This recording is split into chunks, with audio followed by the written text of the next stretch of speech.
Saudara, kasus penemuan jenazah di Kampung Gaza menguak fakta mencengangkan bahwa pelakunya ternyata adalah temannya sendiri yang kesal korban tidak mau menjalin hubungan pertemanan lagi dengan pelaku. Kita bahas lebih lengkap soal kasus pembunuhan ini bersama Kapolres Cimahi AKBP Niko Adiputra dan juga kriminolog Hanifah Hasna yang juga nanti akan bergabung dalam pembahasan kita pada petang ini. Saya sapa dulu Pak Kapolres Cimahi. Selamat petang Pak Niko. Selamat petang Mas Yasir. Pak Niko, ini akhirnya terungkap pelakunya ditangkap, namun yang mencengangkan adalah motifnya. Betul karena sakit hati korban yang tidak mau lagi berkawan ataupun menjalin pertemanan dengan pelaku.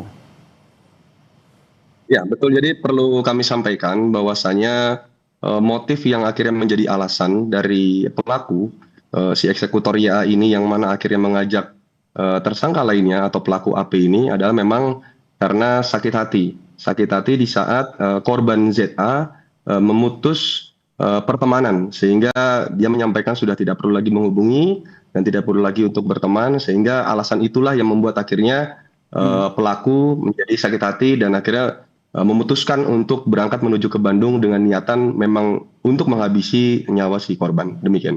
Kemudian bagaimana akhirnya polisi tahu bahwa dua temannya ini ternyata adalah pelakunya?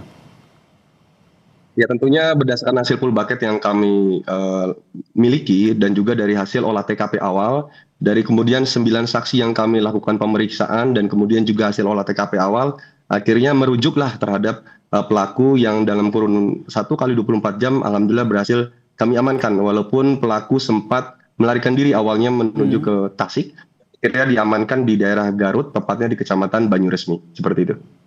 Kemudian apakah dari pihak keluarga sendiri memang sudah menduga ataupun ada kecurigaan dengan teman dari korban ini? Baik, jadi perlu kami jelaskan Kang Yasir bahwasanya pertemanan antara pelaku dengan korban ini sebenarnya sudah terjalin cukup lama, sehingga dulu juga sempat ada kejadian yang akhirnya korban kemudian dibawa sekolah ke Bandung karena dulu korban sekolah di Garut bersama dengan pelaku, kemudian dipindahkan ke Bandung, sehingga pada saat satu hari tidak kembali atau tepatnya itu hari Senin itu sudah dicari oleh pihak keluarga dan pihak keluarga sudah mencoba menghubungi pelaku. Dan kemudian besok paginya itu pelaku eksekutor YA dengan pelaku AP yang diajak itu sudah pernah dikumpulkan di satu rumah oleh Pak RT di sana, itu untuk ditanyakan bahwasanya apakah pelaku mengetahui di mana korban berada. Kemudian dengan membuat alibi bahwa dia tidak tahu. Dan di saat itulah pada saat pelaku sudah menguasai HP milik korban, dia membuat alibi seolah-olah korban itu masih hidup dengan melakukan chat ke beberapa temannya, disampaikan bahwa kurang lebihnya adalah saya diculik, saya tidak tahu ada di mana, bisa minta tolong untuk bantuan uang dan sebagainya. Sehingga dia ingin memunculkan alibi bahwa seolah-olah korban itu masih hidup. Seperti itu. Itu adalah modus operandinya terkait dengan diputus pertemanan, pelaku akhirnya membunuh temannya sendiri yang merupakan siswa SMP. Kita masih akan membahas soal ini, Pak Niko, jangan beranjak dulu karena nanti usai jeda kami juga akan memperbincangkannya dengan kriminolog yang akan bergabung bersama kami di Kompas Petang. Tetaplah bersama kami di Kompas TV.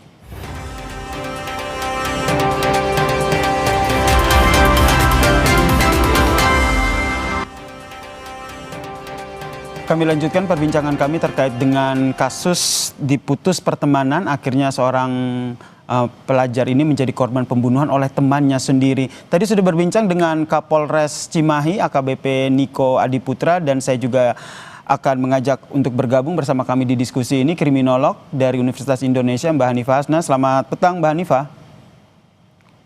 Selamat petang Mas Yasir. Ya, tadi sudah kita dengarkan penjelasan dari Pak Kapolres Cimahi yang membenarkan bahwa sebenarnya alasannya adalah karena sakit hati, pertemanan mereka diputus begitu. Menurut Anda sebagai kriminolog sejauh mana begitu ya rasa sakit hati oleh seorang teman ini bisa berdampak pada pengambilan keputusan hingga akhirnya mengakhiri nyawa temannya sendiri? Oke, baik. Jadi ini berbeda dengan kasus orang dewasa ya. Kalau orang dewasa kan biasanya mereka sudah bisa mengelola emosi gitu. Tapi kalau anak-anak biasanya kalau emosi, prosesnya adalah emosi, aksi baru dipikir gitu. Karena di dalam otaknya secara neurologis sebetulnya otak bagian depan yaitu tempat mengambil keputusan dan melihat konsekuensi itu masih belum berkembang optimal karena optimalnya di usia 21 sampai 25 tahun. Tapi ketika anak-anak di usia 14 tahun ini biasanya yang paling berkembang adalah otak emosi. Sehingga ketika terjadi sesuatu dan dia mengalami eskalasi peningkatan dari emosi tersebut, dia akan melakukan tindakan ekstrim. Nah, anak-anak itu kenapa hanya diputuskan pertemanan saja bisa melakukan hal ini? Mungkin kalau orang dewasa kita bisa mengatakan diputus pertemanan saja. Tapi bagi remaja, teman itu adalah citra diri, teman itu adalah penerimaan, teman itu adalah menunjukkan bahwa dia itu berfungsi dalam kelompok sosial. Nah, ketika dia dihilangkan dalam pertemanan itu, maka yang terjadi adalah bentuk penolakan, rasa tidak berharga, dan ini menjadi sesuatu yang sangat-sangat berat bagi remaja. Nah, oleh sebab itu biasanya mereka ada fase mengunyah, mengunyah itu mengunyah emosi atau fase ruminasi namanya. Fase ruminasi itu merasa bahwa kok aku diperlakukan seperti ini ya, apa yang harus aku lakukan? Ketika dia melalui fase ruminasi ini, akhirnya ada fase yang disebut dengan moral justifikasi, yang menganggap bahwa kalau aku membalas dendam itu bukan sesuatu yang salah karena dia juga mengawali hal ini dengan membuat aku tidak nyaman.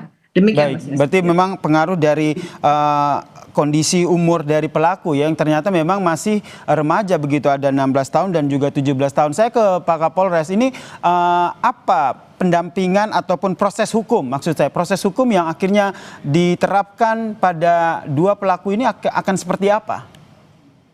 Ya, yang pertama tentunya kami sampaikan ke Mas Yasir bahwasannya untuk penerapannya, karena ini adalah anak berhadapan dengan hukum, tentunya ya terkait dengan masalah hukum acaranya kita menggunakan hukum acara anak.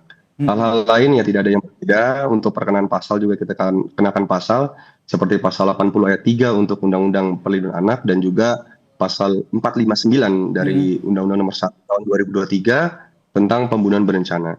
Jadi perlu kami sampaikan bahwasanya ada beberapa kejadian juga di Garut yang memang menunjukkan bentuk impulsif daripada si pelaku. Contohnya, bila mana si korban ini slow respon untuk membalas chat, maka si pelaku ini sangat begitu kesalnya sampai ada kejadian dia memukul. Dia memukul si korban itu sendiri. Sehingga hal tersebut diketahui oleh pihak keluarga korban. Akhirnya kemudian dibicarakan. Nah, itu beberapa kejadian yang akhirnya kalau kita bilang mungkin emosinya begitu meledak bila mana ada hal yang menurut dia ada yang kurang pas. Seperti itu mungkin, Mas. Berarti ini yang juga akan digali oleh pelaku ya, terkait dengan sebenarnya latar belakang dari akhirnya pelaku melakukan tindakan ini, termasuk dari melihat kondisi psikis dari pelaku, Pak Kapolres?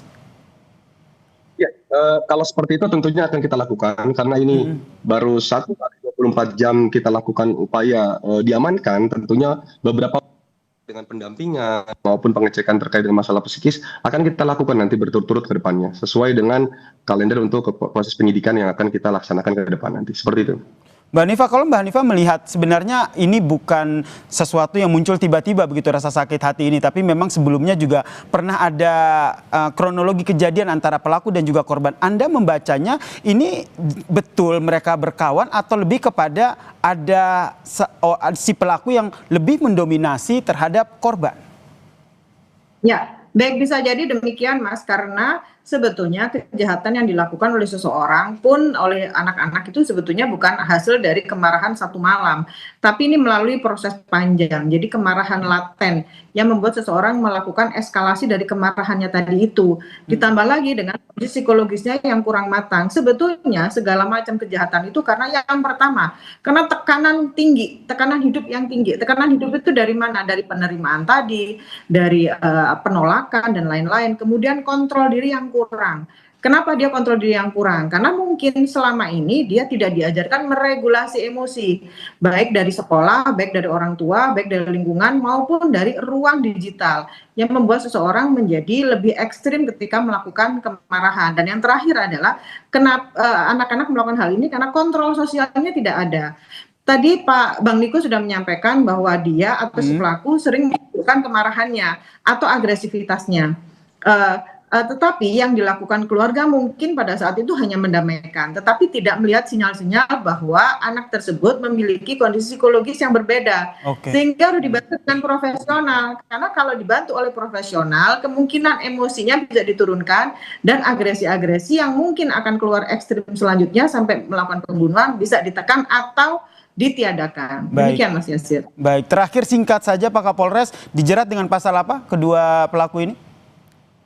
Baik, kami kenakan terkait dengan pasal 40 ayat 3 Undang-Undang Nomor 35 Tahun 2014 terkait dengan perlindungan anak, junto pasal 459 dan juga 458 Undang-Undang Nomor 1 Tahun 2023 terkait dengan KUHP, pembunuhan berencana yang mana ancamannya adalah pidana mati atau pidana penjara seumur hidup atau pidana penjara 20 tahun, seperti itu. Baik, tentu saja kita berharap kasus ini jadi pelajaran bersama untuk kita semua. Terima kasih Kapolres Cimahi AKBP Niko Adiputra dan juga kriminolog UI Hanifah Hasna telah bergabung bersama kami di Kompas Petang. Salam sehat semuanya.